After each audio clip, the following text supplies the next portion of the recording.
Chapter 4. It's only with vast hesitancy and repugnance that I let my mind go back to Lake's camp and what we really found there, and to that other thing beyond the frightful mountain wall.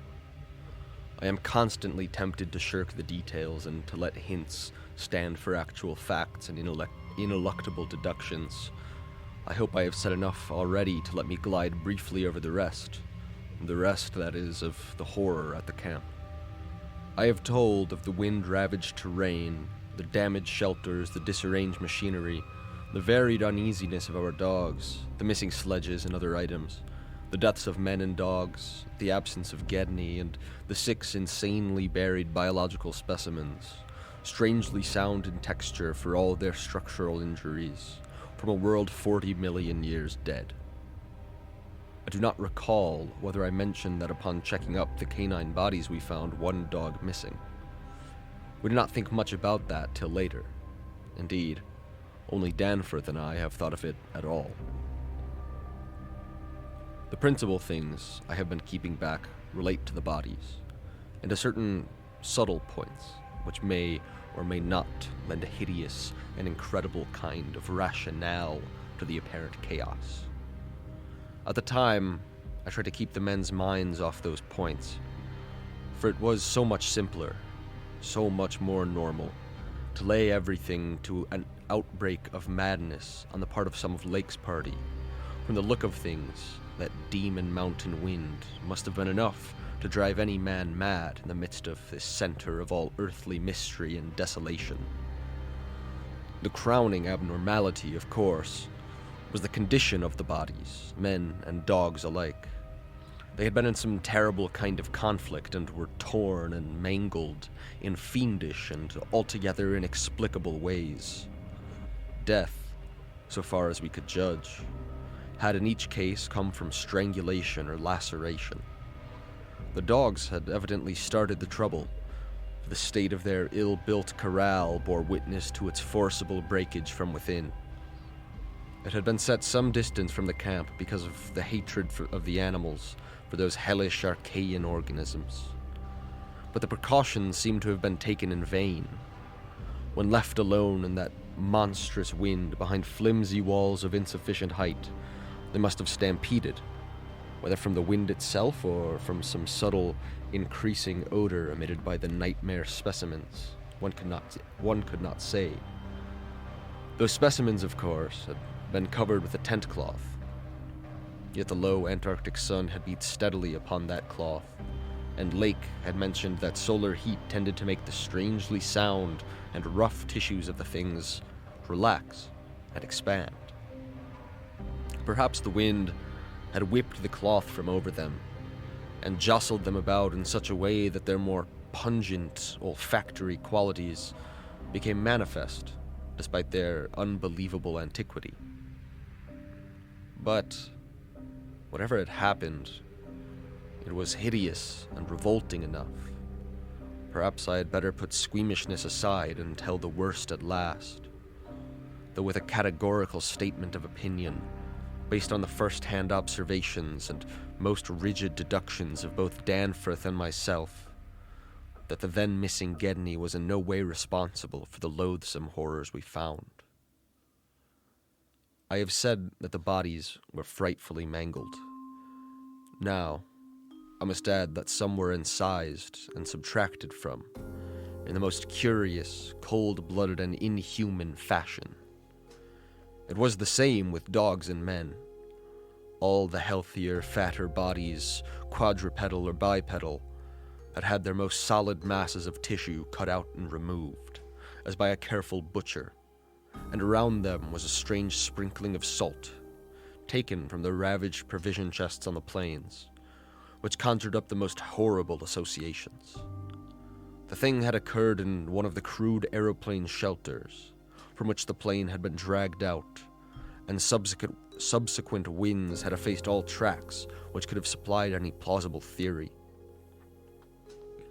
Scattered bits of clothing, roughly slashed from the human incision subjects, hinted no clues, It is useless to bring up the half-impression of certain faint snow prints in one shielded corner of the ruined enclosure, because that impression did not concern human prints at all, but was clearly mixed up with all the talk of fossil prints, which poor Lake had been giving throughout the preceding weeks.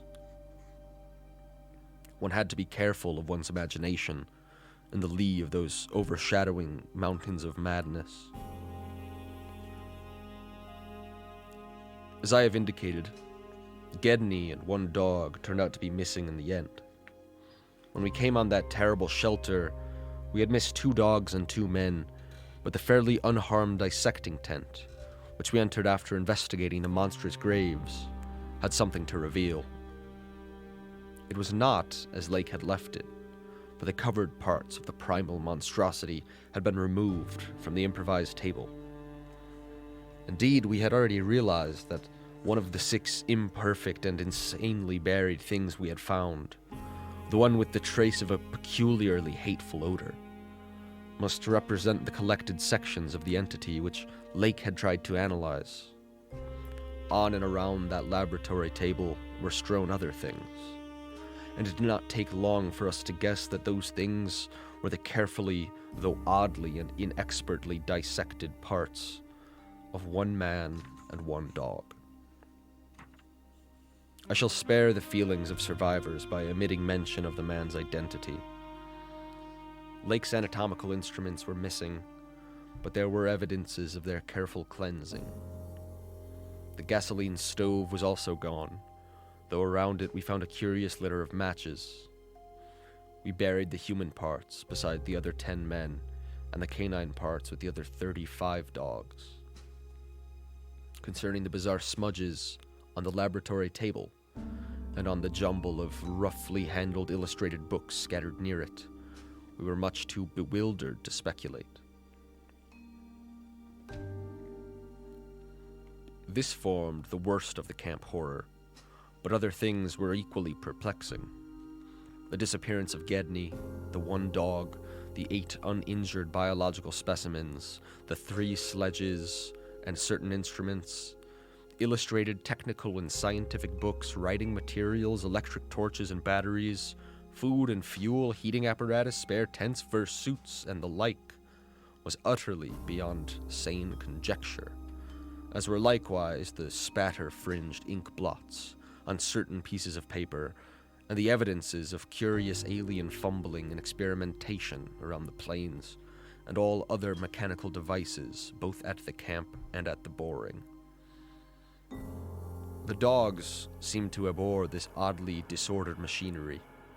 Then, too, there was the upsetting of the larder, the disappearance of certain staples, and the jarringly comical heap of tin cans pried open in the most unlikely ways and at the most unlikely places. The profusion of scattered matches, intact, broken, or spent, formed another minor enigma, as did the 2 or 3 tent cloths and fur suits which we found lying about with peculiar and unorthodox slashings, conceivably due to clumsy efforts at unimaginable adaptations. The maltreatment of the human and canine bodies, and the crazy burial of the damaged Archaean specimens, were all apiece with this apparent disintegrative madness. In view of such an eventuality as the present one, we carefully photographed all the main evidences of insane disorder at the camp, and shall use the prints to buttress our pleas against the departure of the proposed Starkweather Moor expedition.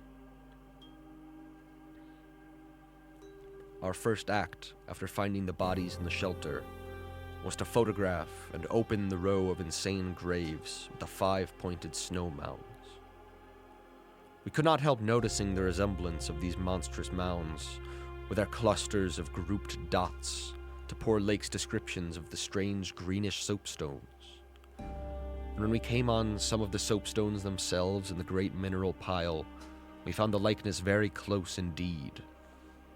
The whole general formation, it must be made clear, seemed abominably suggestive of the starfish head of the Archaean entities, and we agreed that the suggestion must have worked potently upon the sensitized minds of Lake's overwrought party. our own first sight of the actual buried entities formed a horrible moment and sent the imaginations of Pabodi and myself back to some of the shocking primal myths we had read and heard.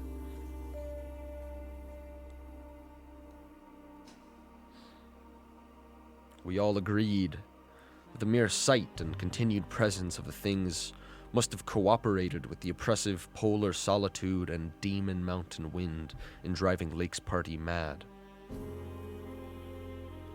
For madness, centering in Gedney as the only possible surviving agent, was the explanation spontaneously adopted by everybody, so far as spoken utterance was concerned.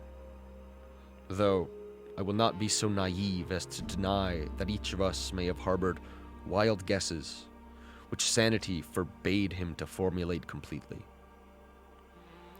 Sherman, Pabodi, and McTighe made an exhaustive aeroplane cruise over all the surrounding territory in the afternoon, sweeping the horizon with field glasses in quest of Gedney and of the various missing things, but nothing came to light.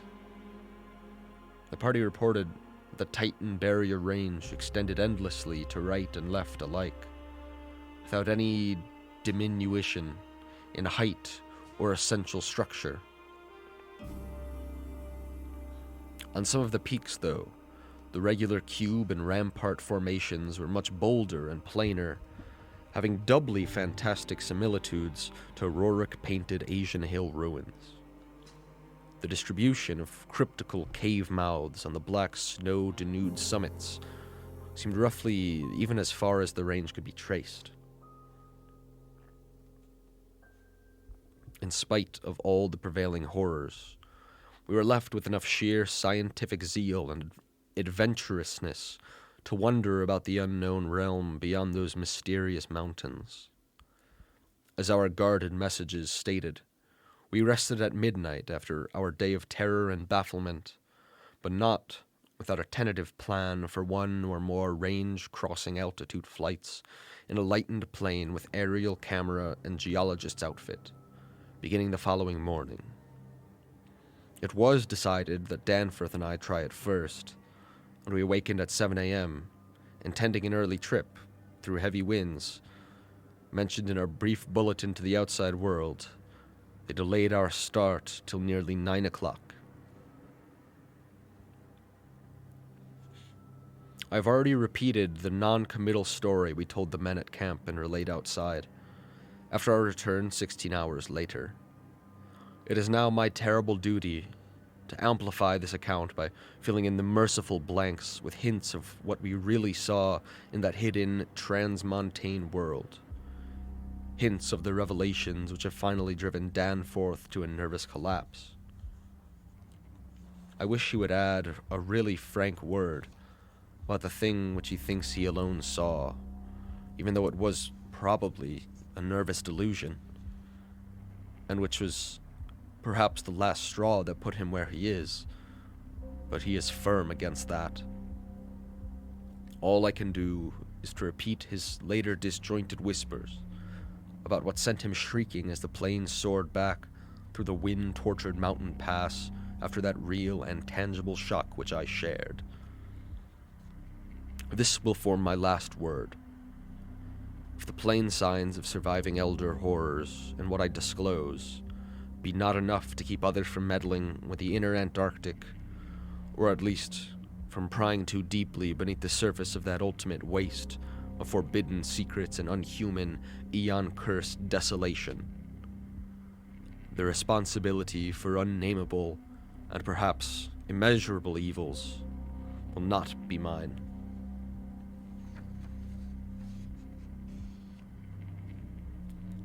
Danforth and I, studying the notes made by Pabodi in his afternoon flight and checking up with a sextant, had calculated that the lowest available pass in the range lay somewhat to the right of us, within sight of camp and about 23 or 24,000 feet above sea level. For this point, then, we first headed in the lightened plane as we embarked on our flight of discovery. The camp itself, on foothills which sprang from a high continental plateau, was some 12,000 feet in altitude, Hence, the actual height increase necessary was not so vast as it might seem. Nevertheless, we were acutely conscious of the rarefied air and intense cold as we rose, for on account of visibility conditions, we had to leave the cabin windows open. We were dressed, of course, in our heaviest furs. As we drew near the forbidding peaks, dark and sinister, above the line of crevasse-riven snow and interstitial glaciers, we noticed more and more the curiously regular formations clinging to the slopes, and thought again of the strange Asian paintings of Nicholas Roerich. The ancient and wind-weathered rock strata fully verified all of Lake's bulletins, and proved that these hoary pinnacles had been towering up in exactly the same way since a surprisingly early time in Earth's history, perhaps over 50 million years. How much higher they had once been, it was futile to guess, but everything about this strange region pointed to obscure atmospheric influences, unfavorable to change, and calculated to retard the usual climactic processes of rock disintegration. But it was the mountainside tangle of regular cubes, ramparts, and cave mouths which fascinated and disturbed us most. I studied them with a field glass and took aerial photographs whilst Danford drove, and at times relieved him at the controls, though my aviation knowledge was purely an amateur's, in order to let him use the binoculars. We could easily see that much of the material of the things was a lightish Archean quartzite, unlike any formation visible over broad areas of the general surface, and that their regularity was extreme and uncanny to an extent which poor Lake had scarcely hinted. As he had said, their edges were crumbled and rounded from untold aeons of savage weathering, but their preternatural solidity and tough material had saved them from obliteration. Many parts, especially those closest to the slopes, seemed identical in substance with the surrounding rock surface.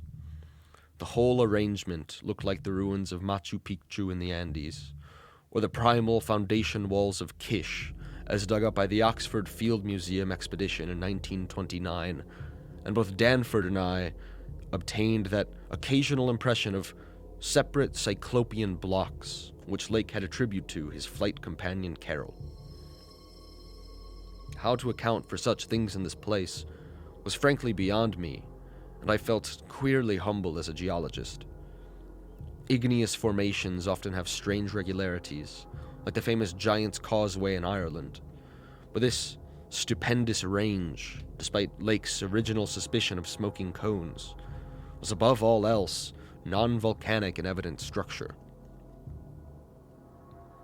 The curious cave mouths, near which the odd formations seemed most abundant, presented another, albeit a lesser, puzzle because of their regularity of outline. They were, as Lake's bulletin had said, often approximately square or semicircular, as if the natural orifices had been shaped to greater symmetry by some magic hand. Their numerousness and wide distribution were remarkable, and suggested that the whole region was honeycombed with tunnels dissolved out of limestone strata. Such glimpses as we secured did not extend far within the caverns, but we saw that they were apparently clear of stalactites and stalagmites. Outside, those parts of the mountain slopes adjoining the apertures seemed invariably smooth and regular, and Danforth thought the slight cracks and pittings of the weathering tended toward unusual patterns.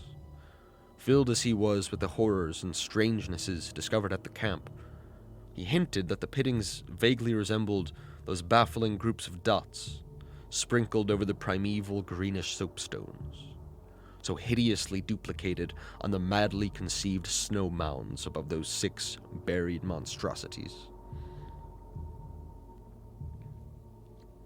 We had risen gradually in flying over the higher foothills and along toward the relatively low pass we had selected.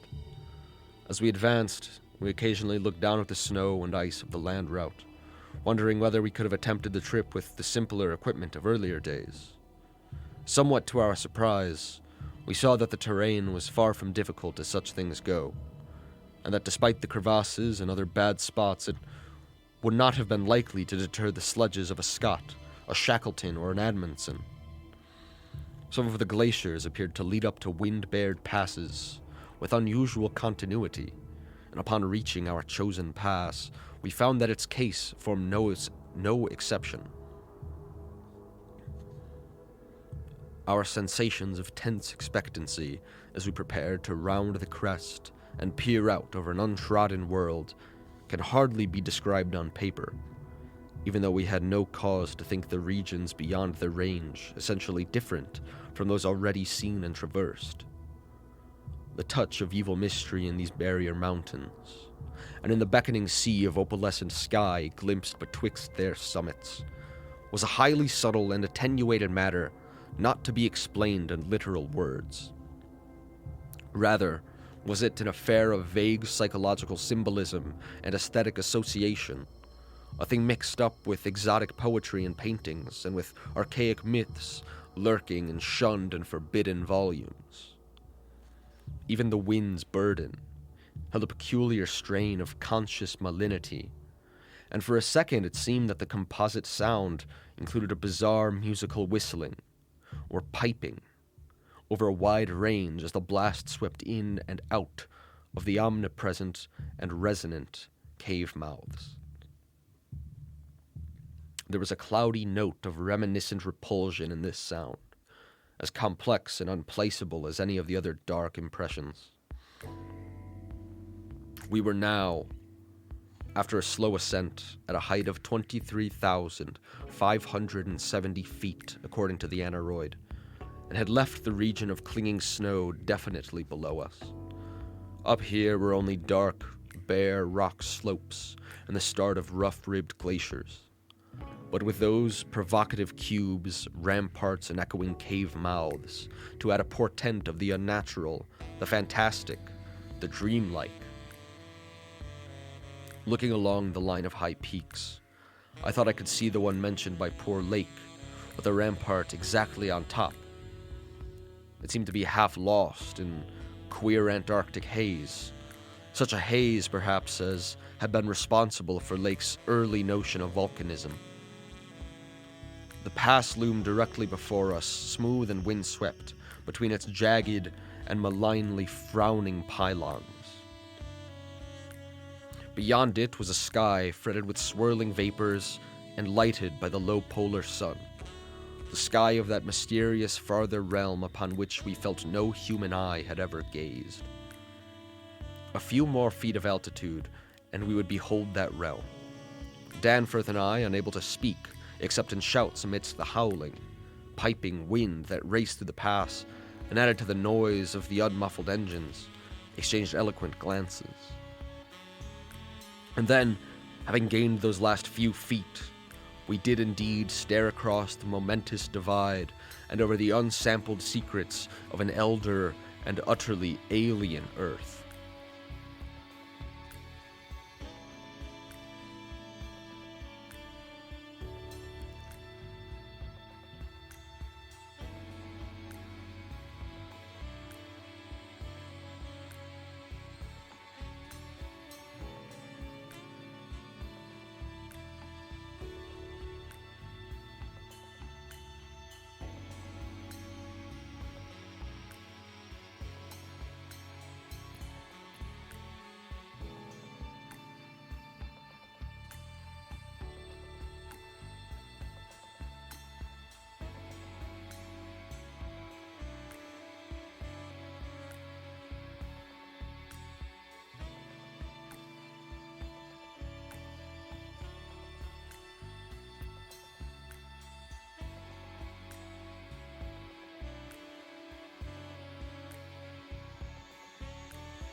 Chapter 5. I think that both of us simultaneously cried out in mixed awe, wonder, terror, and disbelief in our own senses as we finally cleared the pass and saw what lay beyond. Of course, we must have had some natural theory in the back of our heads to steady our faculties for the moment. Probably we thought of such things as the grotesquely weathered stones of the Garden of the Gods in Colorado, or the fantastically symmetrical wind-carved rocks of the Arizona desert. Perhaps we even half thought the sight a mirage, like that we had seen the morning before on first approaching those mountains of madness. We must have had such normal notions to fall back upon as our eyes swept the limitless, tempest-scarred plateau and grasped the almost endless labyrinth of colossal, regular, and geometrically eurythmic stone masses, which reared their crumbled and pitted crests above a glacial sheet, not more than 40 or 50 feet deep at its thickest, and in places obviously thinner. The effect of the monstrous sight was indescribable, for some fiendish violation of known natural law seemed certain at the outset. Here, on a hellishly ancient table, fully 20,000 feet high, and in a climate deadly to habitation since a pre-human age not less than 500,000 years ago, there stretched nearly to the vision's limit a tangle of orderly stone which only the description of mental self-defense could possibly attribute to any but a conscious and artificial cause. We had previously dismissed, so far as serious thought was concerned, any theory that the cubes and ramparts of the mountainsides were older than natural in origin. How could they be otherwise, when man himself could scarcely have been differentiated from the great apes at the time when this region succumbed to the present unbroken reign of glacial death? Yet now, the sway of reason seemed irrefutably shaken, for the cyclopean maze of squared, curved, and angled blocks had features which cut off all comfortable refuge. It was, very clearly, the blasphemous city of the mirage in stark, objective, and ineluctable reality. That damnable portent had had a material basis after all. There had been some horizontal stratum of ice dust in the upper air, and this shocking stone survival had projected its image across the mountains, according to the simple laws of reflection. Of course, the phantom had been twisted and exaggerated, and had contained things which the real source did not contain, yet now, as we saw that real source, we thought it even more hideous and menacing than its distant image. Only the incredible, unhuman massiveness of these vast stone towers and ramparts had saved the frightful thing from utter annihilation in the hundreds of thousands, perhaps millions of years it had brooded there amidst the blasts of a bleak upland. Corona Mundi, roof of the world. All sorts of fantastic phrases sprang to our lips as we looked dizzily down at the unbelievable spectacle. I thought again of the eldritch primal myths that had so persistently haunted me since my first sight of this dead Antarctic world, of the demonic plateau of Lang, of the Mi-Go, or abominable snowmen of the Himalayas, of the Nakadic manuscripts with their pre-human implications, of the Cthulhu cult, of the Necronomicon, and of the Hyperborean legends of formless Sathogwa and the worse-than-formless star spawn associated with their semi-entity. For boundless miles in every direction, the thing stretched off with very little thinning. Indeed, as our eyes followed it to the right and left along the base of the low, gradual foothills which separated it from the actual mountain rim, we decided that we could see no thinning at all, except for the interruption at the left of the pass through which we had come. we had merely struck at random a limited part of something of incalculable extent. The foothills were more sparsely sprinkled with grotesque stone structures, linking the terrible city to the already familiar cubes and ramparts, which evidently formed its mountain outposts. These latter, as well as the queer cave mouths, were as thick on the inner as on the outer sides of the mountains. The nameless stone labyrinth consisted, for the most part, of walls from 10 to 150 feet in ice-clear height, and of a thickness varying from 5 to 10 feet. It was composed mostly of prodigious blocks of dark primordial slate, schist, and sandstone, blocks in many cases as large as 4 by 6 by 8 feet, though in several places it seemed to be carved out of a solid, uneven bedrock of Precambrian slate. The buildings were far from equal in size, there being innumerable honeycomb arrangements of enormous extent, as well as smaller, separate structures. The general shape of these things tended to be conical, pyramidal, or terraced, though there were many perfect cylinders, perfect cubes, clusters of cubes, and other rectangular forms, and a peculiar sprinkling of angled edifices whose five-pointed ground plan roughly suggested modern fortifications. The builders had made constant and expert use of the principle of the arch, and domes had probably existed in the city's heyday. The whole tangle was monstrously weathered, and the glacial surface from which the towers projected was strewn with fallen blocks and immemorial debris. Where the glaciation was transparent, we could see the lower parts of the gigantic piles, and noticed the ice-preserved stone bridges which connected the different towers at varying distances above the ground. On the exposed walls, we could detect the scarred places, where other and higher bridges of the same sort had existed. Closer inspection revealed countless largish windows, some of which were closed with shutters of a petrified material, originally wood, though most gasped open in sinister and menacing fashion. Many of the ruins, of course, were roofless, and with uneven though wind-rounded upper edges, while others of a more sharply conical or pyramidal model, or else protected by higher surrounding structures, preserved intact outlines despite the omnipresent crumbling and pitting. With the field glass, we could barely make out what seemed to be sculptural decorations and horizontal bands, decorations including those curious groups of dots whose presence on the ancient soapstones now assumed a vastly larger significance.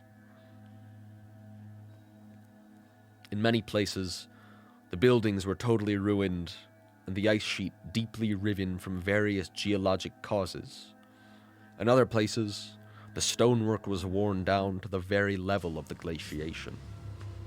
One broad swath, extending from the plateau's interior to a cleft in the foothills about a mile to the left of the pass we had traversed, was wholly free from buildings, and probably represented, we concluded, the course of some great river which in tertiary times, millions of years ago, had poured through the city and into some prodigious subterranean abyss of the Great Barrier Range. Certainly, this was above all a region of caves, gulfs, and underground secrets beyond human penetration. Looking back to our sensations and recalling our dazedness at viewing this monstrous survival from aeons we had thought pre-human, I can only wonder that we persevered the semblance of equilibrium which we did. Of course, we knew that something, chronology, scientific theory, or our own consciousness, was woefully awry. Yet we kept enough poise to guide the plane, observe many things quite minutely, and take a careful series of photographs which may yet serve both us and the world in good stead. In my case, ingrained scientific habit may have helped, for above all my bewilderment and sense of menace, There burned a dominant curiosity to fathom more of this age-old secret, to know what sort of beings had built and lived in this incalculably gigantic place, and what relation to the general world of its time or of other times so unique a concentration of life could have had.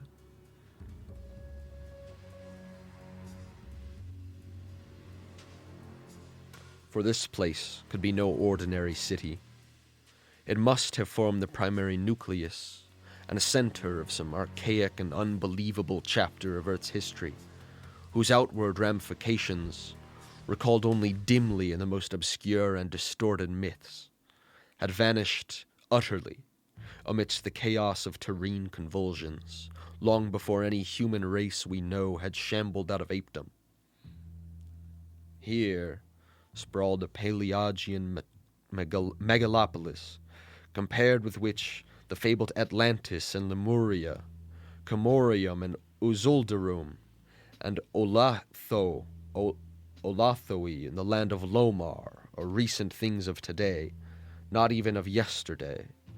A megalopolis ranking with such whispered pre-human blasphemies as Valusia, Relia, Ib in the land of Nar, and the nameless city of Arabia Deserta. As we flew above the tangle of stark Titan towers, my imagination sometimes escaped all bounds and roved aimlessly in realms of fantastic associations, even weaving links betwixt this lost world and some of my own wildest dreams concerning the mad horror at the camp. The plane's fuel tank, in the interest of greater lightness, had been only partly filled, hence we now had to exert caution in our explorations. Even so, however, we covered an enormous extent of ground, or rather air, after swooping down to a level where the wind became virtually negligible. There seemed to be no limit to the mountain range, or to the length of the frightful stone city which bordered its inner foothills. 50 miles of flight in each direction shewed no major change in the labyrinth of rock and masonry that clawed up corpse-like through the eternal ice. There were, though, some highly absorbing diversifications, such as the carvings on the canyon where that broad river had once pierced the foothills and approached its sinking place in the Great Range. The headlands at the stream's entrance had been boldly carved into cyclopean pylons, and something about the ridgy, barrel-shaped designs stirred up an oddly vague, hateful, and confusing semi-remembrances in both Danforth and me.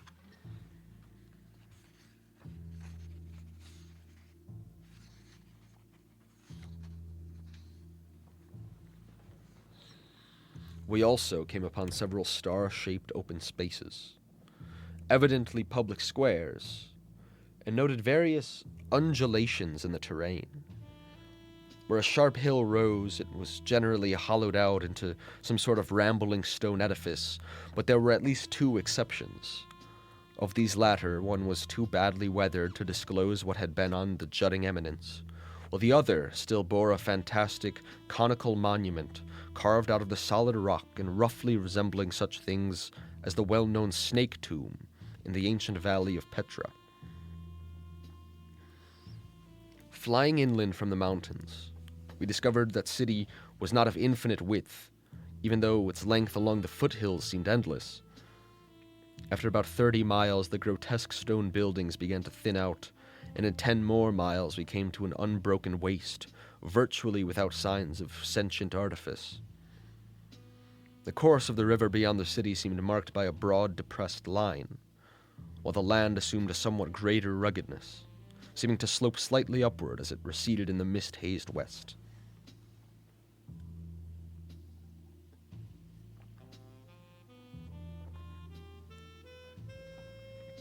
So far, we had made no landing, yet to leave the plateau without an attempt at entering some of the monstrous structures would have been inconceivable.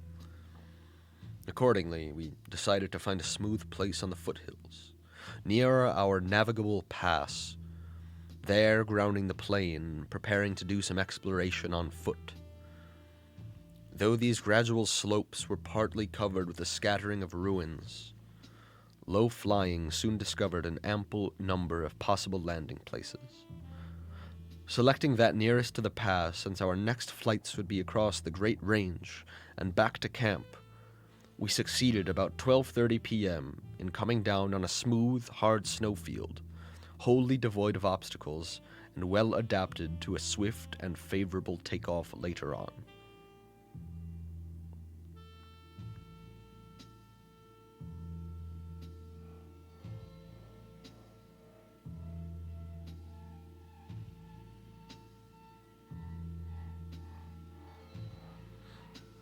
It did not seem necessary to protect the plane with a snow banking for so brief a time and in so comfortable an absence of high winds at this level.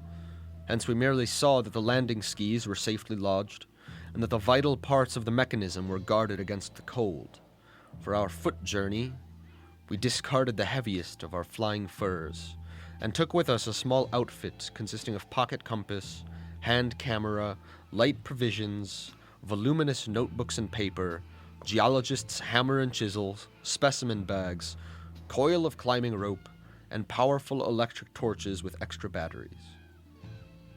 This equipment, having been carried in the plane on the chance that we might be able to effect a landing, take ground pictures, make drawings and topographical sketches, and obtain rock specimens from some bare slope, outcropping, or mountain cave. Fortunately, we had a supply of extra paper to tear up, place in a spare specimen bag, and use, on the ancient principle of hare and hounds, for marking our course in any interior mazes we might be able to penetrate. This had been brought in case we found some cave system, with air quiet enough to allow such a rapid and easy method in place of the usual rock-chipping method of trailblazing.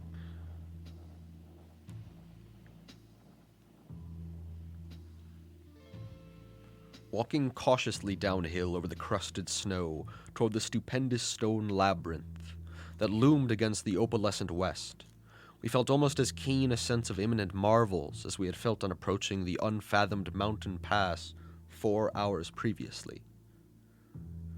True, we had become visually familiar with the incredible secret concealed by the barrier peaks, yet the prospect of actually entering primordial walls, reared by conscious beings perhaps millions of years ago, before any known race of man could have existed, was nonetheless awesome and potentially terrible in its implications of cosmic abnormality. Though the thinness of the air at this prodigious altitude made exertion somewhat more difficult than usual, both Danforth and I found ourselves bearing up very well, and felt equal to almost any task which might fall to our lot. It took only a few steps to bring us to a shapeless ruin worn level with the snow, while 10 or 15 rods farther on, there was a huge roofless rampart, still complete in its gigantic 5-pointed outline, and rising to an irregular height of 10 or 11 feet. For this latter we headed, and when at last we were able to actually touch its weathered cyclopean blocks, we felt that we had established an unprecedented and almost blasphemous link with forgotten eons normally closed to our species. This rampart, shaped like a star and perhaps 300 feet from point to point, was built of Jurassic sandstone blocks of irregular size, averaging 6 by 8 feet in surface. There was a row of arched loopholes or windows, about 4 feet wide and 5 feet high, spaced quite symmetrically along the points of the star and at its inner angles, and with the bottoms about 4 feet from the glaciated surface. Looking through these, we could see that the masonry was fully 5 feet thick, that there were no partitions remaining within, and that there were traces of banded carvings or bas-reliefs on the interior walls. Facts we had indeed guessed before, when flying low over this rampart and others like it. Though lower parts must have originally existed, all traces of such things were now wholly obscured by the deep layer of ice and snow at this point.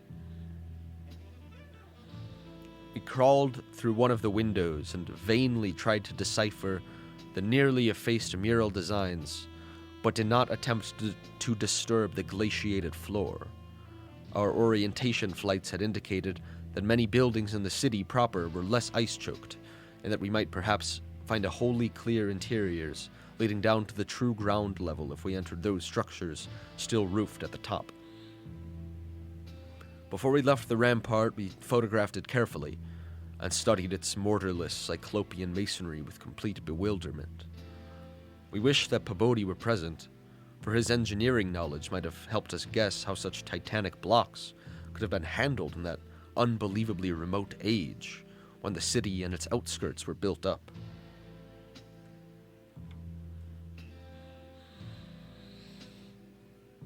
The half-mile walk downhill to the actual city, with the upper wind shrieking vainly and savagely through the skyward peaks in the background, was something whose smallest details will always remain engraved on my mind. Only in fantastic nightmares could any human beings but Danforth and me conceive such optical effects. Between us and the churning vapors of the west lay that monstrous tangle of dark stone towers, its outre and incredible forms impressing us afresh at every new angle of vision. It was a mirage in solid stone, and were it not for the photographs, I would still doubt that such a thing could be. The general type of masonry was identical with that of the rampart we had examined, but the extravagant shapes which this masonry took in its urban manifestations were past all description.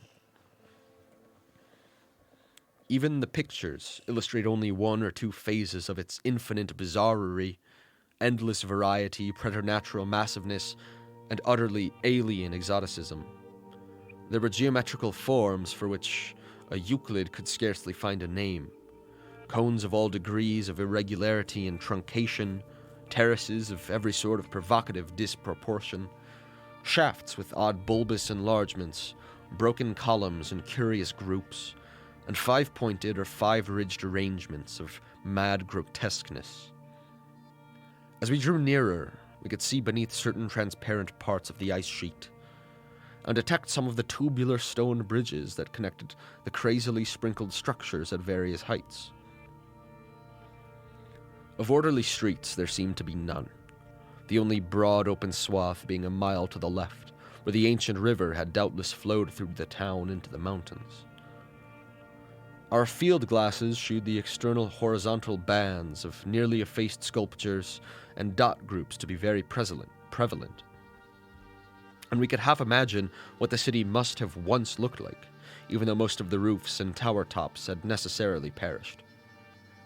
As a whole, it had been a complex tangle of twisted lanes and alleys, all of them deep canyons, and some little better than tunnels because of the overhanging masonry or overarching bridges. Now, outspread below us, it loomed like a dream fantasy against a westward mist, through whose northern end the low, reddish Antarctic sun of early afternoon was struggling to shine. And when for a moment that sun encountered a denser obstruction and plunged the scene into temporary shadow, the effect was subtly menacing in a way I can never hope to depict.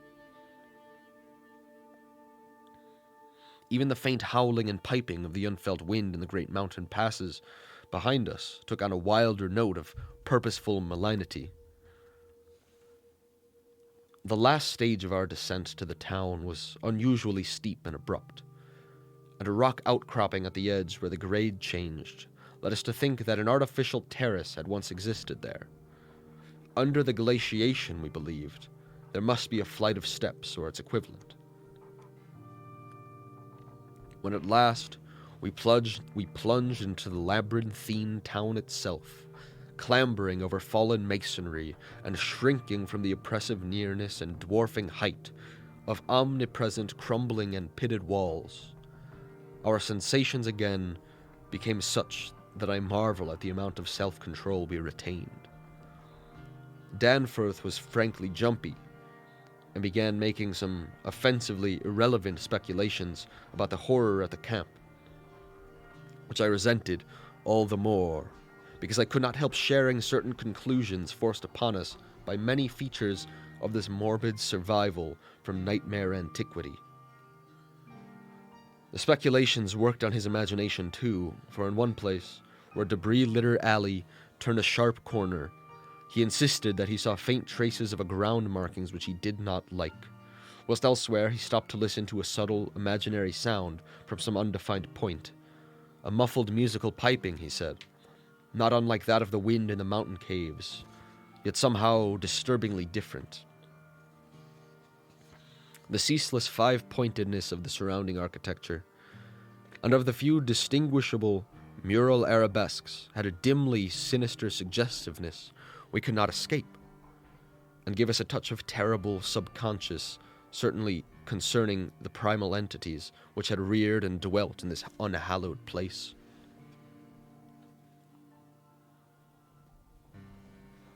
Nevertheless, our scientific and adventurous souls were not wholly dead, and we mechanically carried out our program of chipping specimens from all the different rock types represented in the masonry.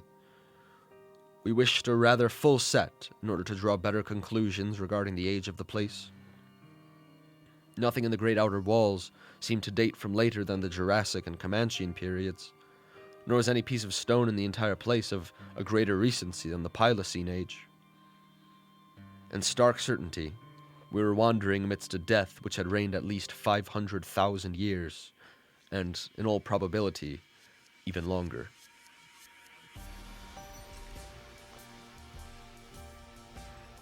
As we proceeded through this maze of stone-shadowed twilight, we stopped at all available apertures to study interiors and investigate entrance possibilities. Some were above our reach, while others led only into ice-choked ruins as unroofed and barren as the rampart on the hill. One, though, spacious and inviting, opened on a seemingly bottomless abyss without visible means of descent. Now and then we had a chance to study the petrified wood of a surviving shutter, and were impressed by the fabulous antiquity implied in the still discernible grain.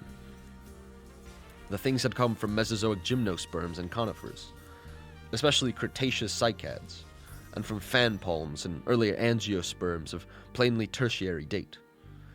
Nothing definitely later than the Pliocene could be discovered. In the placing of these shutters, whose edges shewed the former presence of queer and long-vanished hinges, usage seemed to be varied, some being on the outer and some on the inner side of the deep embrasures. They seemed to have become wedged in place, thus surviving the rustling of their former and probably metallic fixtures and fastenings.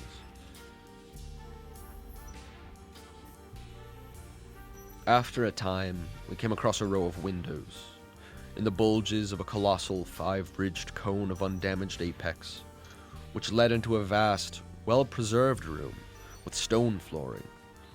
But these were too high in the room to permit of descent without a rope.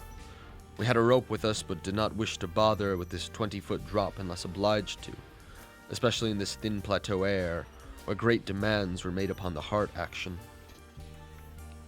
This enormous room was probably a hall or concourse of some sort, and our electric torches shewed bold, distinct, and potentially startling sculptures arranged round the walls in broad horizontal bands, separated by equally broad strips of conventional arabesques. We took careful note of this spot, planning to enter here unless a more easily gained interior were encountered. Finally, though, we did encounter exactly the opening we wished, an archway about 6 feet wide and 10 feet high, marking the former end of an aerial bridge which had spanned an alley about 5 feet above the present level of glaciation. These archways, of course, were flush with upper story floors, and in this case one of the floors still existed. The building thus accessible was a series of rectangular terraces on our left facing westward. That across the valley, where the other archway yawned, was a decrepit cylinder with no windows and with a curious bulge about 10 feet above the aperture. It was totally dark inside, and the archway seemed to open on a well of illimitable emptiness. Heaped debris made the entrance to the vast left-hand building doubly easy. Yet for a moment we hesitated before taking advantage of the long-wished chance. For though we had penetrated into this tangle of archaic mystery, it required fresh resolution to carry us actually inside a complete and surviving building of a fabulous elder world, whose nature was becoming more and more hideously plain to us. In the end, however, we made the plunge, and scrambled up over the rubble into the gaping embrasure. The floor beyond was of great slate slabs, and seemed to form the outlet of a long, high corridor with sculptured walls. Observing the many inner archways which led off from it, and realizing the probable complexity of the nest of apartments within, we decided that we must begin our system of hare and hound trailblazing. Hitherto our compasses, together with frequent glimpses of the vast mountain range between the towers and our rear, had been enough to prevent our losing our way, but from now on, the artificial substitute would be necessary. Accordingly, we reduced our extra paper to shreds of suitable size, placed these in a bag to be carried by Danforth, and prepared to use them as economically as safety would allow. This method would probably gain us immunity from straying, since there did not appear to be any strong air currents inside the primordial masonry. If such should develop, or if our paper supply should give out, we would of course fall back on the more secure, though more tedious and retarding method of rock chipping. Just how extensive a territory we had opened up, it was impossible to guess without a trial. The close and frequent connection of the different buildings made it likely that we might cross from one to another on bridges underneath the ice, except where impeded by local collapses and geologic rifts. For very little glaciation seemed to have entered the massive constructions. Almost all the areas of transparent ice had revealed the submerged windows, as tightly shuttered as if the town had been left in that uniform state until the glacial sheet came to crystallize the lower part for all succeeding time. Indeed, one gained a curious impression that this place had been deliberately closed and deserted in some dim, bygone eon, rather than overwhelmed by any sudden calamity or even gradual decay. Had the coming of the ice been foreseen, and had a nameless population left en masse to seek a less doomed abode? The precise physiographic conditions attending the formation of the ice sheet at this point would have to wait for later solution. It had not, very plainly, been a grinding drive. Perhaps the pressure of accumulated snows had been responsible, and perhaps some flood from the river, or from the bursting of some ancient glacial dam in the Great Range, had helped to create the special state now observable. Imagination could conceive almost anything in connection with this place.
Chapter 6. It would be cumbrous to give a detailed, consecutive account of our wanderings.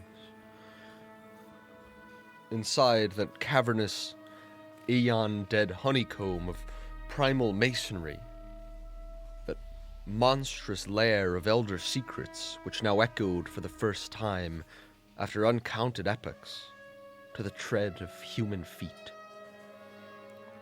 This is especially true because so much of the horrible drama and revelation came from a mere study of the omnipresent mural carvings.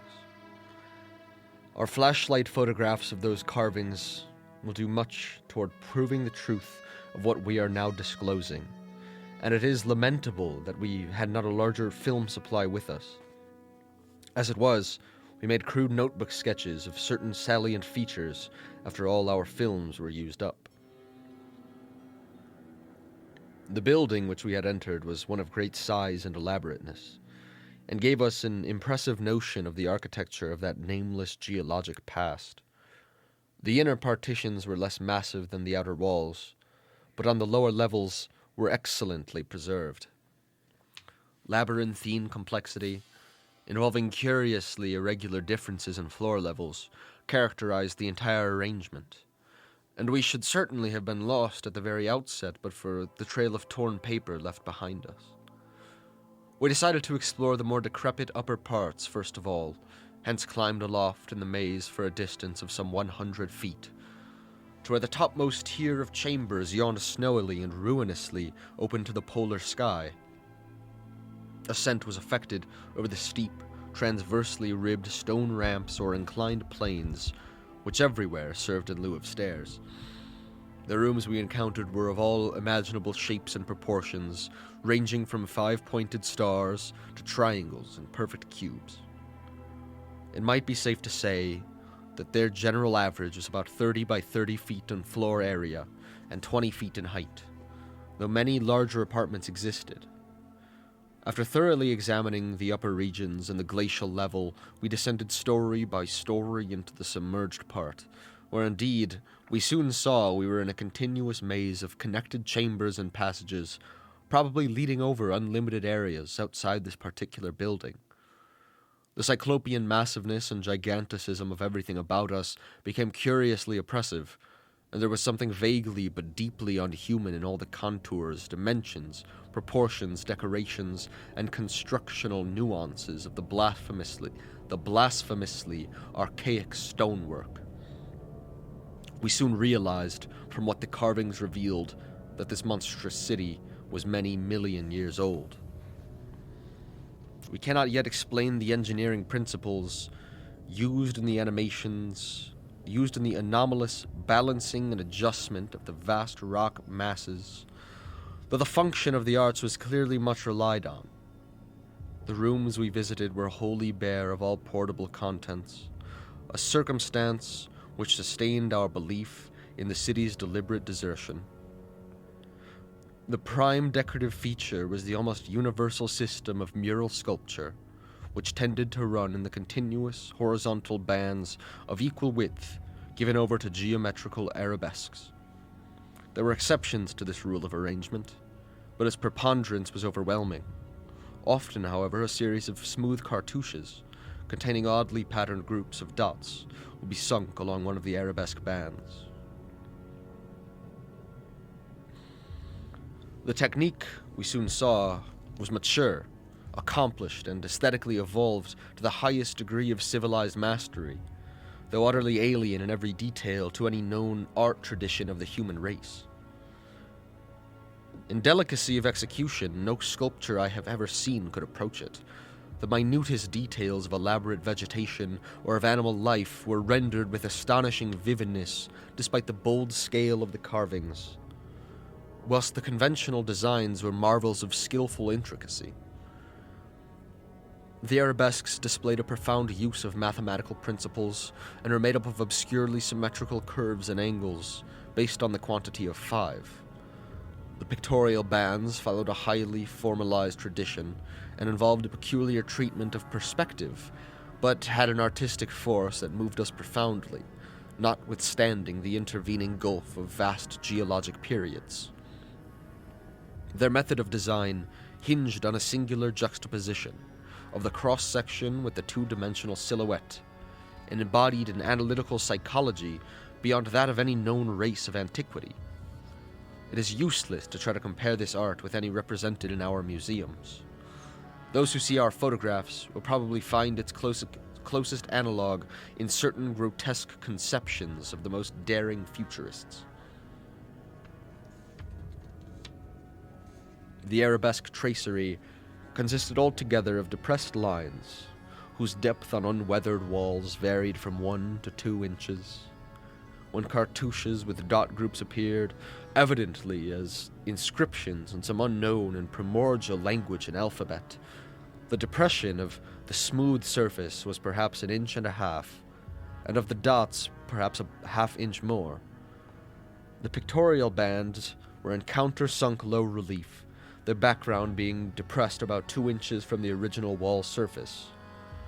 In some specimens, marks of a former coloration could be detected, though for the most part the untold aeons had disintegrated and banished any pigments which may have been applied. The more one studied the marvelous technique, the more one admired the things. Beneath their strict conventionalization, one could grasp the minute and accurate observation of graphic skill of the artists, and indeed, the very conventions themselves seem to symbolize and accentuate the real essence or vital differentiation of every object delineated. We felt, too, that besides these recognizable excellences, there were others lurking beyond the reach of our perceptions.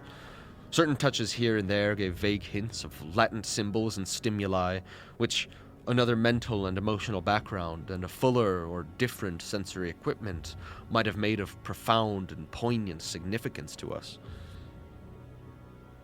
The subject matter of the sculptures obviously came from the life of the vanished epoch of their creation, and contained a large proportion of evident history.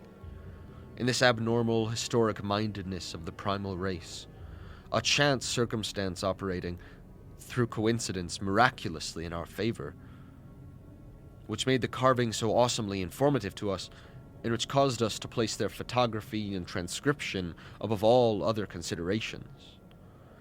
In certain rooms, the dominant arrangement was varied by the presence of maps, astronomical charts, and other scientific designs on an enlarged scale, these things giving a naive and terrible corroboration to what we gathered from the pictorial friezes and dados, and hinting at what the whole revealed. I can only hope that my account will not arouse a curiosity greater than sane caution on the part of those who believe me at all. It would be tragic if any were to be allured to that realm of death and horror by the very warning meant to discourage them. Interrupting these sculptured walls were high windows and massive 12-foot doorways, both now and then retaining the petrified wooden planks, elaborately carved and polished, of the actual shutters and doors. All metal fixtures had long ago vanished, but some of the doors remained in place and had to be forced aside as we progressed from room to room. Window frames with odd transparent panes, mostly elliptical, survived here and there, though in no considerable quantity. There were also frequent niches of great magnitude, generally empty, but once in a while containing some bizarre object carved from green soapstone, which was either broken or perhaps held too inferior to warrant removal. Other apertures were undoubtedly connected with bygone mechanical facilities, heating, lighting, and the like, of a sort suggested in many of the carvings. Ceilings tended to be plain, but had sometimes been inlaid with green soapstone or other tiles, mostly fallen now.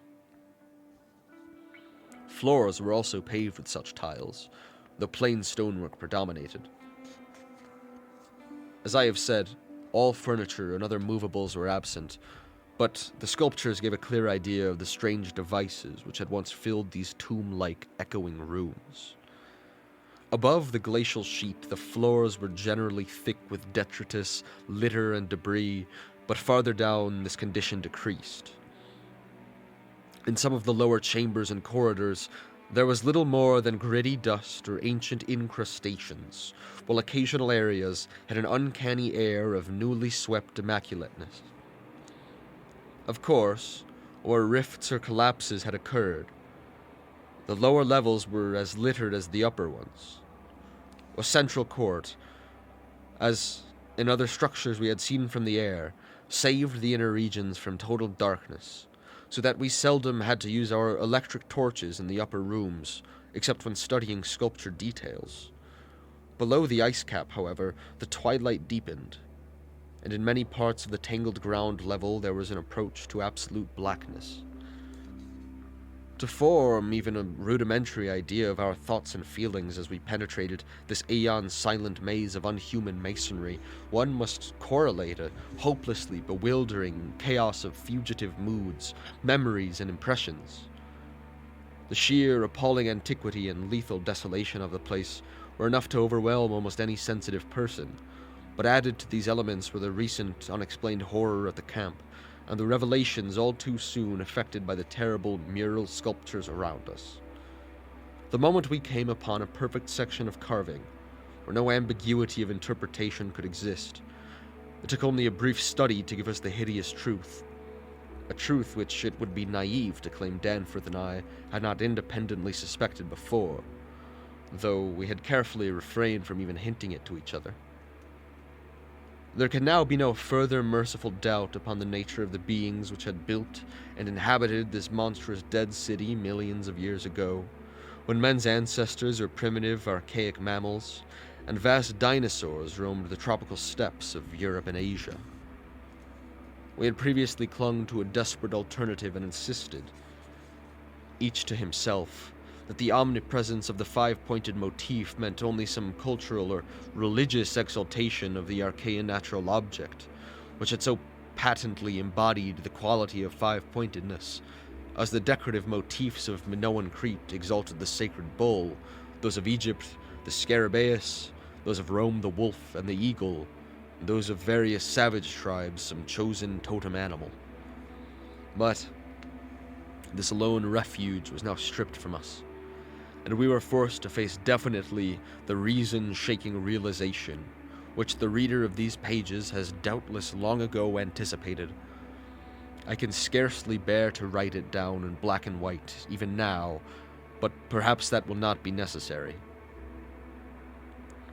The things once rearing and dwelling in this frightful masonry in the age of dinosaurs were not indeed dinosaurs, but far worse. Mere dinosaurs were new and almost brainless objects, but the builders of the city were wise and old, and had left certain traces in rocks, even then laid down, well nigh 1,000 million years ago. Rocks laid down before the true life of Earth had advanced beyond plastic groups of cells. Rocks laid down before the true life of Earth had existed at all.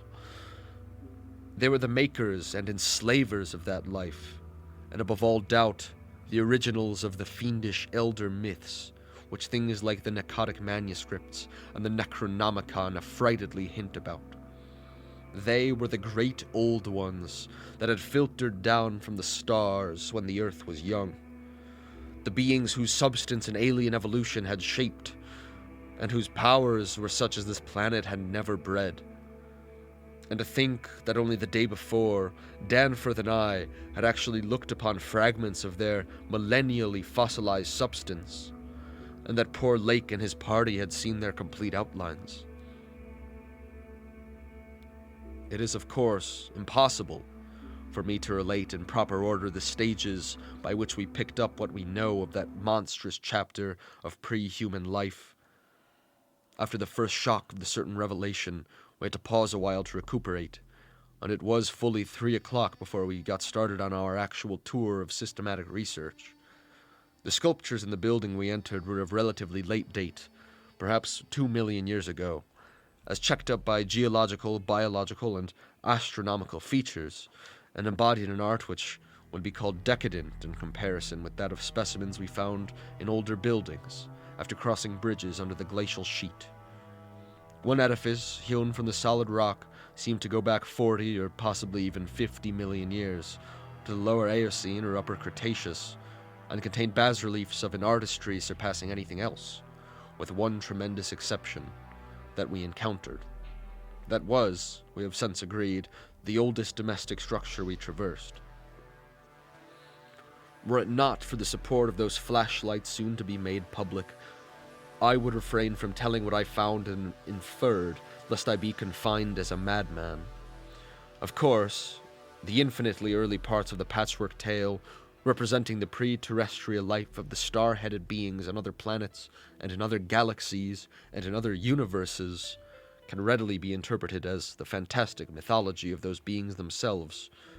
Yet, such parts sometimes involve designs and diagrams so uncannily close to the latest findings of mathematics and astrophysics that I scarcely know what to think. Let others judge when they see the photographs I shall publish.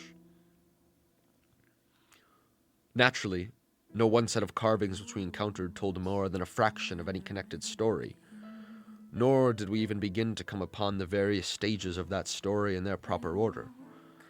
Some of the vast rooms were independent units so far as their designs were concerned, whilst in other cases, a continuous chronicle would be carried through a series of rooms and corridors. The best of the maps and diagrams were on the walls of a frightful abyss below even the ancient ground level. A cavern perhaps 200 feet square and 60 feet high, which had almost undoubtedly been an educational center of some sort. There were many provoking repetitions of the same material in different rooms and buildings, since certain chapters of experience and certain summaries or phases of racial history had evidently been favorites with different decorators or dwellers. Sometimes, though, variant versions of the same theme proved useful in settling debatable points and filling in gaps. I still wonder what we deduced so much in the short time at our disposal. Of course, we even now have only the barest outline, and much of that was obtained later on from a study of the photographs and sketches we made. It may be the effect of this later study, the revised memories and vague impressions acting in conjunction with his general sensitiveness, and with that final supposed horror glimpse whose essence he will not reveal even to me, which has been the immediate source of Danforth's present breakdown. But it had to be, for we could not issue our warning intelligently without the fullest possible information, and the issuance of that warning is a prime necessity. Certain lingering influences in that unknown Antarctic world of disordered time and alien natural law make it imperative that further exploration be discouraged.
Chapter 8. Chapter 7. The full story, so far as deciphered, will eventually appear in an official bulletin of Miskatonic University. Here I shall sketch only the salient highlights in a formless, rambling way. Myth or otherwise, the sculptures told of the coming of those star-headed things to the nascent, lifeless Earth out of cosmic space. Their coming, and the coming of many other alien entities, such as at certain times embark upon spatial pioneering. They seemed able to traverse the interstellar ether on their vast membranous wings, thus oddly confirming some curious hill folklore long ago told me by an antiquarian colleague. They had lived under the sea a good deal, building fantastic cities and fighting terrific battles with nameless adversaries by means of intricate devices, employing unknown principles of energy. Evidently, their scientific and mechanical knowledge far surpassed man's today, though they made use of its more widespread and elaborate forms only when obliged to. Some of the sculptures suggested that they had passed through a stage of mechanized life on other planets, but had receded upon finding its effects emotionally unsatisfying. Their preternatural toughness of organization and simplicity of natural wants made them peculiarly able to live on a high plane without the more specialized fruits of artificial manufacture, and even without garments except for occasional protection against the elements.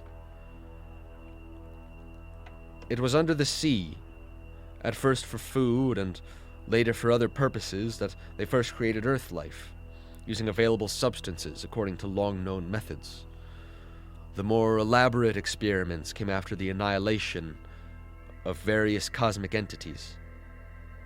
They had done the same thing on other planets, having manufactured not only necessary foods, but certain multicellular protoplasmic masses capable of molding their tissues into all sorts of temporary organs under hypnotic influence, and thereby forming ideal slaves to perform the heavy work of the community. These viscous masses were without doubt what Abdul al-Azred whispered about as the Shoggoths in his frightful Necronomicon, though even the mad Arab had not hinted that any existed on Earth except in the dreams of those who had chewed a certain alkaloidal herb.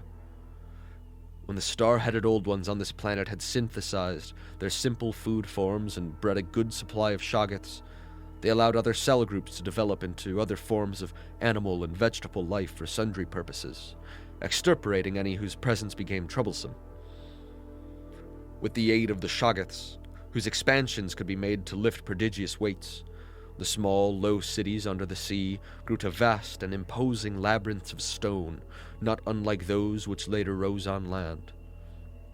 Indeed, the highly adaptable Old Ones had lived much on land in other parts of the universe, and probably retained many traditions of land construction. As we studied the architecture of all these sculptured Paleogean cities, including that whose aeon-dead corridors we were even then traversing, we were impressed by a curious confidence which we had not yet tried to explain, even to ourselves. The tops of the buildings, which in the actual city around us had of course been weathered into shapeless ruins ages ago, were clearly displayed in the bas-reliefs and showed vast clusters of needle-like spires, delicate finials on certain cone and pyramid apexes, and tiers of thin, horizontal scalloped discs capping cylindrical shafts. This was exactly what we had seen in that monstrous and portentous mirage, cast by a dead city when such skyline features had been absent for thousands and tens of thousands of years, which loomed on our ignorant eyes across the unfathomed mountains of madness as we first approached poor Lake's ill-fated camp.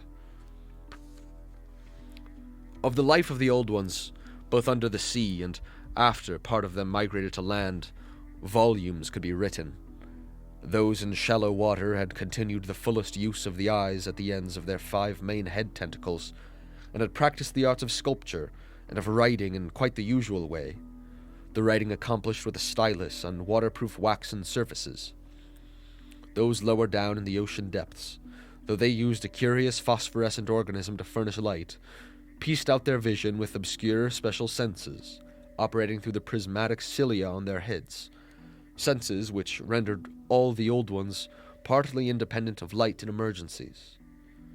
Their forms of sculpture and writing had changed curiously during the descent, embodying certain apparently chemical coating processes, probably to secure phosphorescence, which the bas-reliefs could not make clear to us. The beings moved in the sea partly by swimming, using the lateral crinoid arms, and partly by wriggling with the lower tier of tentacles containing the pseudo-feet. Occasionally they accomplished long swoops with the auxiliary use of 2 or more sets of their fan-like folding wings. On land, they locally used the pseudo-feet, but now and then flew to great heights or over long distances with their wings. The many slender tentacles into which the crinoid arms branched were infinitely delicate, flexible, strong, and accurate in muscular, nervous coordination, ensuring the utmost skill and dexterity in all artistic and other manual operations. The toughness of the things was almost incredible. Even the terrific pressures of the deepest sea bottoms appeared powerless to harm them. Very few seemed to die at all except by violence, and their burial places were very limited. The fact that they covered their vertically inhumed dead with 5-pointed inscribed mounds set up thoughts in Danforth and me which made a fresh pause and recuperation necessary after the sculptures revealed it. The beings multiplied by means of spores, like vegetable pteridophytes, as Lake had suspected. But, owing to their prodigious toughness and longevity, and consequent lack of replacement needs, they did not encourage the large-scale development of new protheli except when they had new regions to colonize. The young matured swiftly and received an education evidently beyond any standard we can imagine. The prevailing intellectual and aesthetic life was highly evolved and produced a tenaciously enduring set of customs and institutions, which I shall describe more fully in my coming monograph. These varied slightly, according to sea or land residents, but have the same foundations and essentials. Though able, like vegetables, to derive nourishment from inorganic substances, they vastly preferred organic and especially animal food. They ate uncooked marine life under the sea, but cooked their viands on land. They hunted game and raised meat herds, slaughtering with sharp weapons whose odd marks on certain fossil bones our expedition had noted. They resisted all ordinary temperatures marvelously, and in their natural state could live in water down to freezing. When the great chill of the Pleistocene drew on, however, nearly 1 million years ago, the land dwellers had to resort to special measures, including artificial heating, until at last the deadly cold appears to have driven them back into the sea. For their prehistoric flights through cosmic space, legends said, they had absorbed certain chemicals and became almost independent of eating, breathing, or heat conditions. But by the time of the Great Cold, they had lost track of the method. In any case, they could not have prolonged the artificial state indefinitely without harm.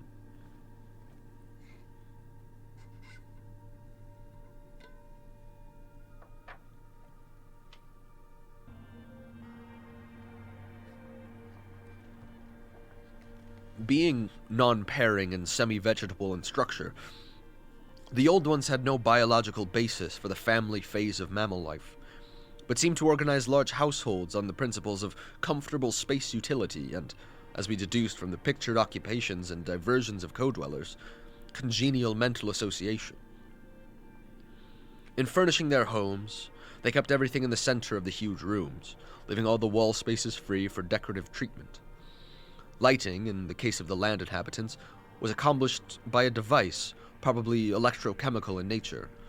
Both on land and underwater, they used curious tables, chairs, and couches like cylindrical frames, for they rested and slept upright with folded-down tentacles and racks for the hinged sets of dotted surfaces forming their books.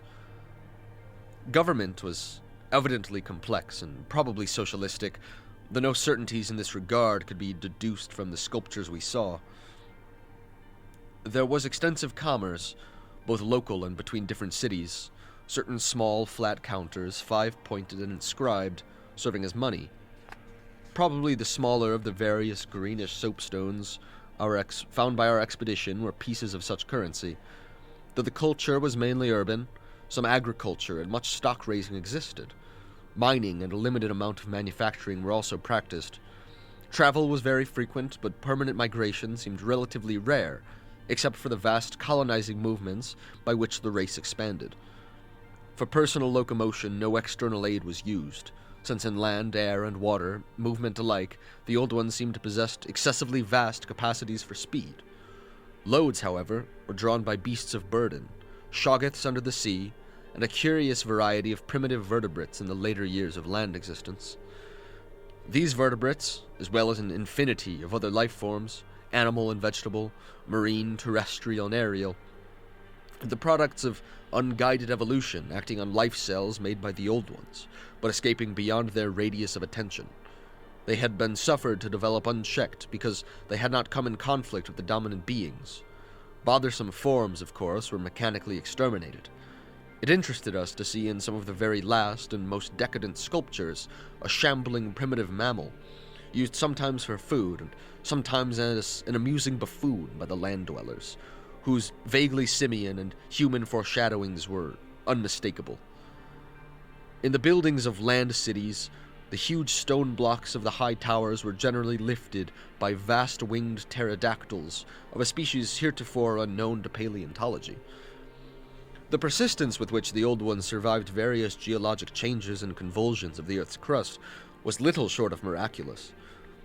Though few or none of their first cities seem to have remained beyond the Archaean Age, there was no interruption in their civilization or in the transmission of their records. Their original place of advent to the planet was the Antarctic Ocean, and it is likely that they came not long after the matter forming the moon was wrenched from the neighborhood South Pacific. According to one of the sculptured maps, the whole globe was then underwater, with stone cities scattered farther and farther from the Antarctic as eons passed.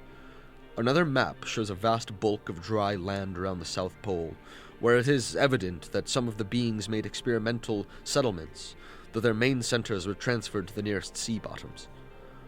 Later maps, which display this landmass as cracking and drifting and sending certain detached parts northward, uphold in a striking way the theories of continental drift lately advanced by Taylor, Wegener, and Joly. With the upheaval of new land in the South Pacific, tremendous events began. Some of the marine cities were hopelessly shattered, yet that was not the worst misfortune. Another race, a land race of beings shaped like octopi and probably corresponding to the fabulous pre-human spawn of Cthulhu, soon began filtering down from cosmic infinity and precipitated a monstrous war, which for a time drove the Old Ones wholly back to the sea. A colossal blow in view of the increasing land settlements. Later peace was made, and the new lands were given to the Cthulhu spawn, whilst the Old Ones held the sea and the older lands.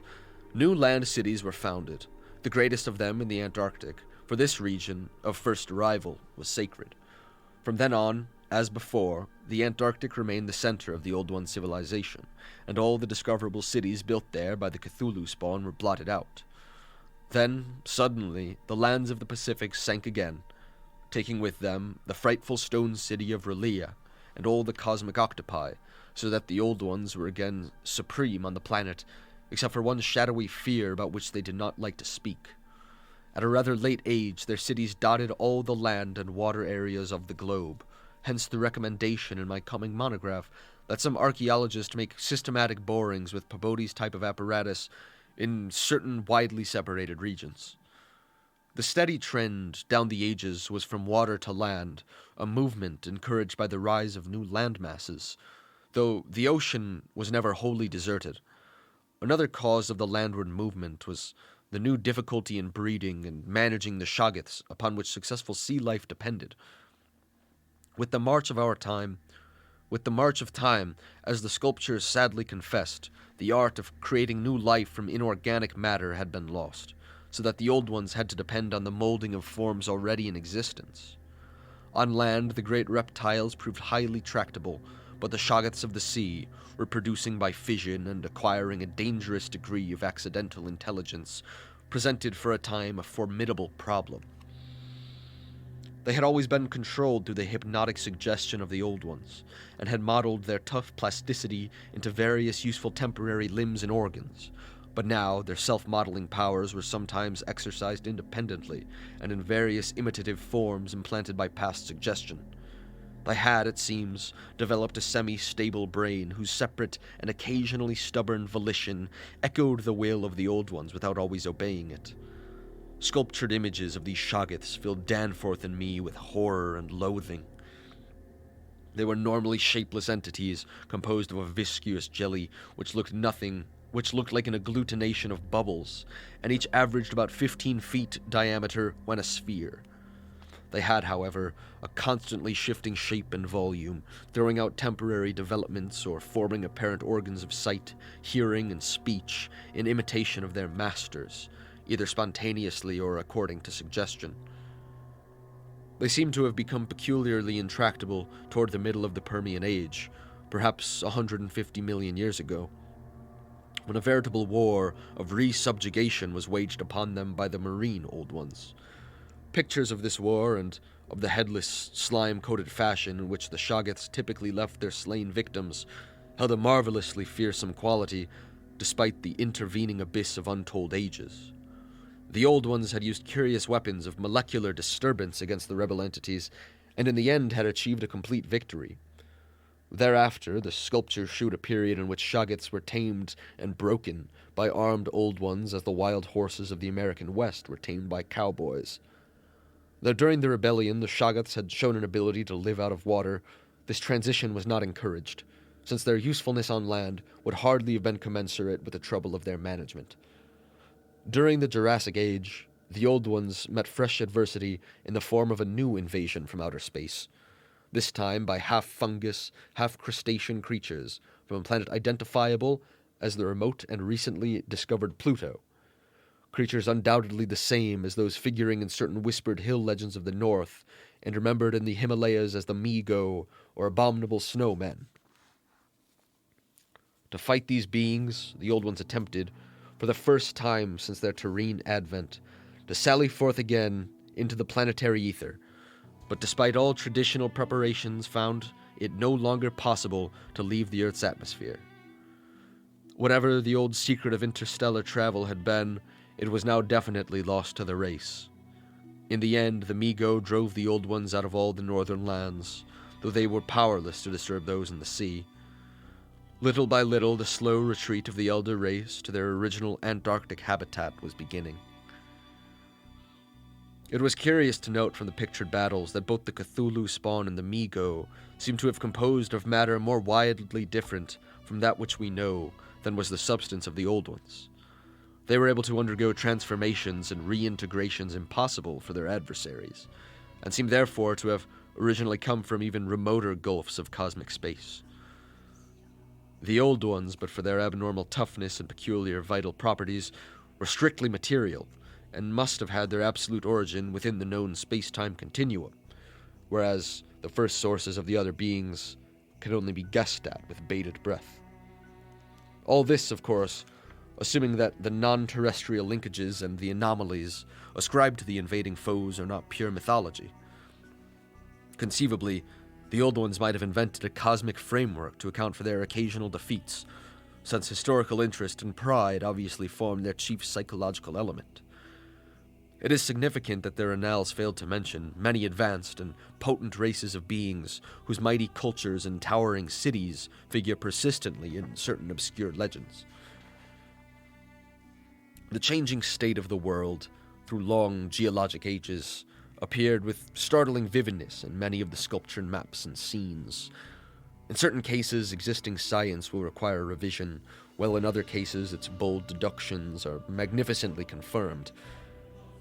As I have said, the hypothesis of Taylor, Wegener, and Joly that all the continents are fragments of an original Antarctic landmass which cracked from centrifugal force and drifted apart over a technically viscous lower surface, a hypothesis suggested by such things as the complementary outlines of Africa and South America, and the way the great mountain chains are rolled and shoved up, receives striking support from this uncanny source. Maps evidently showing the Carboniferous world of 100 million or more years ago displayed significant rifts and chasms, destined later to separate Africa from the once continuous realms of Europe, then the Volusia of hellish primal legend, Asia, the Americas, and the Antarctic continent. Other charts, and most significantly one in connection with the founding 50 million years ago of the vast dead city around us, showed all the present continents well differentiated, and in the latest discoverable specimen, dating perhaps from the Pliocene age, the approximate world of today appeared quite clearly, despite the linkage of Alaska with Siberia, of North America with Europe through Greenland, and of South America with the Antarctic continent through Gramland.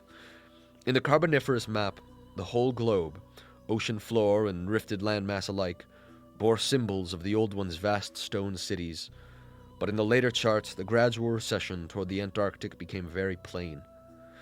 The final Pliocene specimen showed no land cities except on the Antarctic continent and the tip of South America, nor any ocean cities north of the 50th parallel of south latitude. Knowledge and interest in the northern world, save for a study of coastlines, probably made during long exploration flights on those fan-like membranous wings, had evidently declined to zero among the Old Ones.